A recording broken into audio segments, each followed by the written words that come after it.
को अपने जो भी हमारे साथ जुड़े हुए पार्टी के कार्यकर्ता हैं, पार्टी के जो लोग हैं जो हमारे साथ जुड़े हुए हैं, उन सबको मेंबरशिप करा करके आज फॉर्म का डिस्ट्रीब्यूशन कर रहे हैं, सो दैट कि हम लोग 15 जनवरी तक का लास्ट डेट है, उस समय तक मेंबरशिप को जमा करने का काम करें। हम लोगों का इच्छा है कि ज्यादा से ज्यादा हम लोग मेंबरशिप कराने में अपना योगदान दें, और जिस तरह का इस बार एनडीए को मैंडेट आया है, माननीय नीतीश कुमार के प्रति लोगों में जो उत्साह है, और उसके लिए जिस तरह से हम लोग हर घर में जा करके वोट मांगते हैं, उसी तरह से इस मेंबरशिप ड्राइव को भी नीचे तक ले जाने का काम करें और इसको ज्यादा से ज्यादा मेंबर बनाने का काम करें। कोई लक्ष्य रखा है टारगेट पूरा हो?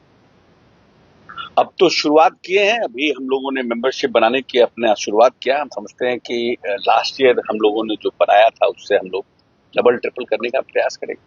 ये तो नीतीश कुमार जी के अगर 20 साल के कार्यों को देखिएगा, तो जब सबसे ज्यादा गर्मी होती है तभी बिहार का भ्रमण करते हैं, और जब सबसे ज्यादा ठंड होता है तभी जाते हैं।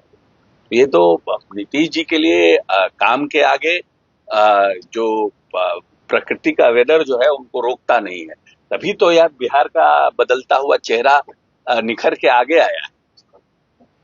सर एक सवाल और, बीजेपी प्रदेश अध्यक्ष कह रहे हैं तेजस्वी यादव टॉप हो गए हैं, जनता ने मैंडेट नहीं दिया है, जीत दिया है, इसलिए देश नहीं, ठीक बात है। वो ये एक संवेदनशील राजनेता का व्यवहार नहीं है कि आप हारे और हारते ही आप अपने जो वर्कर हैं, कार्यकर्ता हैं, क्योंकि चुनाव कोई व्यक्ति नहीं हारता है, कोई उम्मीदवार नहीं हारता है, पार्टी हारती है, क्योंकि पार्टी सिंबल देती है उम्मीदवार को, और उनके आंसू पोंछने के बदले मैंडेट आते ही 2 दिन 3 दिन के अंदर आप बाहर चले गए। इससे जो कार्यकर्ता हैं और जो पार्टी के नेता हैं जो आपको नेता मानते हैं, उन लोगों के मन में एक परसेप्शन जिसको बोलते हैं पॉलिटिक्स में, वो आपका खराब होता है।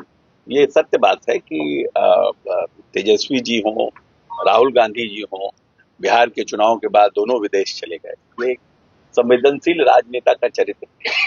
तो उधर विदेश दौरे पे हैं, लेकिन एनडीए के नेता कहते हैं कि उनके विधायक संपर्क में आपको हमारे संपर्क में नहीं, जिनके संपर्क में होंगे वो हम बंगला खाली करने के कुछ लगाया गया है। बीजेपी सवाल उठा रही है कि आखिर वहाँ पे क्या छुपा हुआ है जो आप रात के अंधेरे में चोरों की तरह सामान निकलवा रहे हैं। सर सामने देखिए, लंबे समय तक रहे, एक्चुअली में हमको लगता है कि मकान खाली करने में हर आदमी अपनी सहूलियत से करता है। तो ऐसा है कि कोई लोग शाम में नेचुरली लोगों को लगता है कि घर खाली हो रहा है तो अपना सामान देखना, क्योंकि ट्रैफिक बड़े गाड़ियों को ले जाने में दिन में रोकता होगा। इस सब पर कब ले गए नहीं ले गए, इस सब पर राजनीति नहीं होना चाहिए। आपको उनको नोटिस मिला, अपनी सहूलियत से ले जाना है, पूरी तरह से गलत है। और वहां पर सरकार को, यूनाइटेड नेशन को, सबको इस पर सख्त होना चाहिए। जो मानवीय जो पक्ष है, चाहे वो कहीं किसी का भी डोमिनेंस हो, उसका प्रोटेक्शन होना चाहिए, और उन लोगों को हर जगह किसी धर्म जाति के नाम पर भेदभाव करके प्रताड़ित करना, अत्याचार करना सरासर गलत